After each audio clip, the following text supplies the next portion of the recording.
Hi, thanks so much for being here for this Evernote training as a freelance writer. So whether you've heard of Evernote and you're curious to try it out, or you've started using it but you're not completely sure how to best utilize it, this video is for you. Alright, so what is Evernote? Well, according to the website, you can capture, organize, and share notes from anywhere, so your best ideas are always with you and always in sync. Say your brain had its own library, and that library is made up of 3-ring binders with information within it. That is the best way I know how to explain Evernote in the digital form. It's the digital library for your brain. You can easily share, organize, research, and search important information that you need all in one place. And you have easy access to it across all your devices. So today I'm going to teach you 3 ways to use Evernote to increase your productivity as a freelance writer. But before we jump in, let me introduce myself. Hi, my name is Jennifer Valor of TranspireLife.com. I am an office organizing nerd, virtual assistant, and certified Evernote consultant for bloggers and service-based businesses who want to create order and flow on the blog and business. Alright, so let's get started, shall we? I'm going to do a quick rundown of Evernote and what to expect, and then I'll go straight into the 3 ways to how to use Evernote to increase your productivity as a freelance writer. There are 3 versions of Evernote. There is the web browser version, the computer desktop app version, and of course the mobile app. For this training, I'll specifically be using the PC version with the desktop app, and I'll explain why as we dive in. So I recommend any beginner to start out with the desktop version because it is the most familiar to a regular Word document, like file, edit, view, format tools. And then also it has your regular editing toolbar up here as well. So that's why I recommend it. And I personally prefer this version over the other 2 because everything's here. I don't have to go searching for it, and it's just really self-explanatory. Okay, there are 4 main things that make up Evernote, that makes Evernote what it is. The first one is called a stack. So in my 3-ring binder example, a stack would be the cover of the 3-ring binder. And my stacks are over here on the left in this gray sidebar, and I categorize them per business and project. All right. The second main thing in Evernote is something called notebooks. So when you open up one of these stacks, everything below that are called notebooks within that stack. So the notebook would be, again with the 3-ring binder example, the notebooks would be the dividers within the 3-ring binder. So they're the main categories of the overall project, the main thing you're using the binder for. Like for mine, these particular notebooks are for my VA business, and I tend to go overboard on organizing, but that's just how I am. You can organize as much or as little that works best for you. And then of course, when you click on one of these notebooks, and then it comes up with an individual page, it's called a note. So the separate pages are notes. So these would be literally the separate pages within the binder. Between your sidebar of all your notebooks and stacks and your note is an overview of all the different notes within that particular notebook. So you can easily scroll through it, search them, etc. And the 4th main thing that is very important in Evernote are things called tags. Tags are these things right here within the note that you can add. They're like keywords to help you. So you have your main category, and then you have your keywords that you use the most often, no matter what notebook that note could be in. So it's a Evernote-wide keyword search based on your personal workflow and what makes the most sense to you. So you'll find all of your tags over here in your left gray sidebar under tags, and then you open it up and then it'll have your long list of all your tags, or if you click on the tag stack, it'll show up in alphabetical order.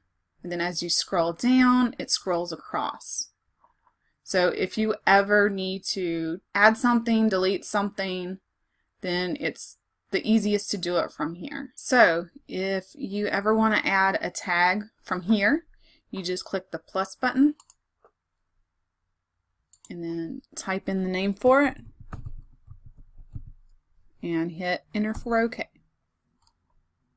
And if you ever want to delete any tags from here, all you do is scroll over, find the one you want, right click on it, and this little drop down will come up, and you simply click delete. And then you get the box confirming that yes, you want to delete it, and delete. And that's it. And it automatically syncs, or you can manually sync it as soon as you do it. Some other things you can do from the screen, you can create a screenshot. Some other things you can do from the screen, you can take a screenshot to create a note, or you can do an audio recording. I especially love the audio recording between the desktop app, and there's also one on the mobile app. This is my favorite feature for the mobile app, actually, because say you have an idea when you're out and it takes too long to type, and sometimes it's just faster to talk, right? So you just click audio, say whatever you're thinking, get your idea down, and then it'll sync across all your devices. So whenever you get back to your computer or back to your phone when you get a chance, you can go back and expand on that, but you'll have your idea right then and there. Alright, so now we're going to jump into the 3 different ways you can use Evernote as a freelance writer to increase your productivity. My first favorite way you can use this is for your daily task and workflow. So I created a notebook specifically for this called Today To Do, and within that I have my daily tasks, usual things I put in Facebook groups, weekly tasks, and anything I'm currently working on. So anything that's recurring especially I put in here. If you're a list maker like me, you are going to love the checkboxes. I love these because you can easily click them on and off as you do them throughout the day, and they're super easy to add. So all you do is go to the end of the last line you were on and hit enter, and the box will automatically show up. And then you can just start typing whatever beside it. But if you're starting a brand new list and you need a checkbox, all you do is put the cursor where you need it, and there's the little insert checkbox up here. It's got a little box with the check. Left click it, and there it is. And then you just start typing. And that's it. Then you can easily click it on and off. So for my workflow and processes, I also create checklists. So I have a notebook within my business stack called Workflows, and within it I have my list of things, say like my blog post. I do it the same way, the same process, the same steps every time from beginning to end. So since I do that constantly and want to make sure I don't leave anything out, I created this list to make sure I have everything and what step, when I need to do it, like where to promote it next. This is also where I put my most used documents that I use on a regular basis. Like whenever I get a new client and I need to send them the agreement, the contract, the welcome letter, all that, I have a note within that notebook of all my different documents that I need. And Evernote is great syncing up with other productivity apps. So for this particular case, it's with Google Drive. So you can easily bring in attachments from Google Drive with the button to attach file from here. So I also use tags to help me find ideas for blog posts that I had saved. And I'll use tags like how to for the type of blog post it is, mobile because it's specifically for on the go, time management because that's the main blog category I have, and tips. So I'll have probably a list of tips for this particular topic. And then if I wanted to add another tag to go with it, you just add that. That way, when you are ready to go back and find a blog post that you want to use at that time, all you do is search the notes for all your blog posts and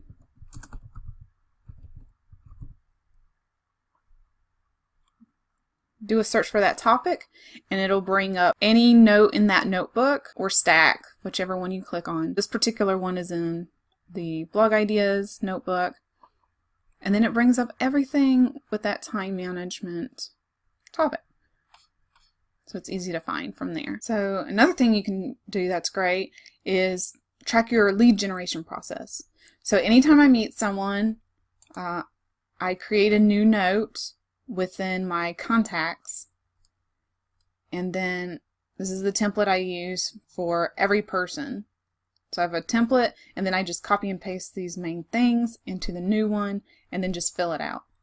So I'll have their name, when we met, how we met, whether it was online, in a group, networking meeting, how they found out about me if they are reaching out to you, so through your website, through a referral, etc. And then any notes on that person, because after you meet them, of course you get to talking. So any needs that they bring up, any projects they're currently working on, and try to find something that you're relatable to, so you can always bring that back up later. So to track a new lead, I'll do add a tag and write new lead. And then lead generation. I'll put their name, hit enter, and then I'll do the month that we met, the year that we met.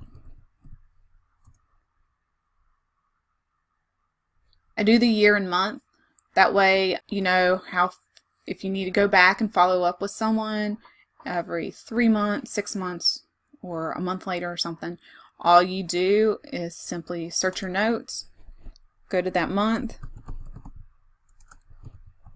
and year, and it brings up everything, and it brings up everyone, and it highlights what you searched for as well. Say you followed up with them. So they're not necessarily a brand new lead anymore, so you would delete new lead and then add follow up and change the month and or year, whatever you need to, for whenever you follow up.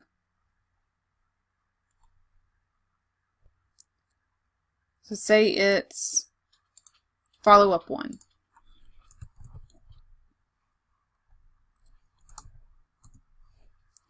So when you do your first follow-up, you just add on to your notes of that person. So I created a new subtopic called follow-up 1 notes. And then you just go from there. So if you go on to follow-up 2, you'll change the tag from follow-up 1 to follow-up 2, and so on. So you're tracking your whole process of this person. And then once they finally become a client, you simply move them to your new client stack. So the second way you can use Evernote is for your client project tracking. So I have a separate stack from my business called clients, and then I named it with my business. This gives me more room as I build clients. So the stack is for clients, and then I'll create one notebook for each individual client. But I'll also have client resources. So in here, I'll put things like who your ideal client is, any client research you might do. So to add a new client, all you do is click on the stack, right click, create a new notebook within that stack, and then I name it client and their name.